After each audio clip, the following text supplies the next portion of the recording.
how to change login email on Facebook. So if you want to change your login email on Facebook, then you are at the right place. Today in this video I'll be showing you how can you do that, but before that, subscribe to our channel and hit the bell icon for more updates from us. Now let's get into the video. So as you may know, when you try to log into your account, you need to enter your either username or email and password for logging into your account. But if you have created a new Gmail account or something like that and want to change it, then you need to go to the certain settings. For that, you need to first open up your Facebook account and you'll be able to see this interface or this post. So as the first step, you need to tap on the 3-bar horizontal line in the right upper corner and you'll be able to see the settings option, which is right next to search bar at the right upper corner.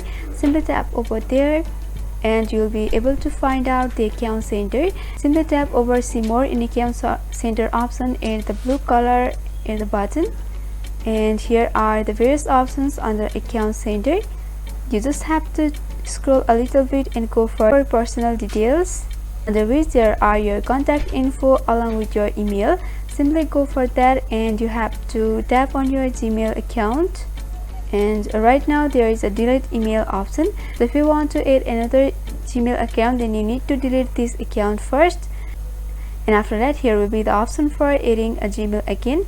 Then you can enter the new Gmail. So this is how you do. I hope this video was helpful. If you have got any queries regarding this video, then you can mention down below in the comment section. Thanks for watching.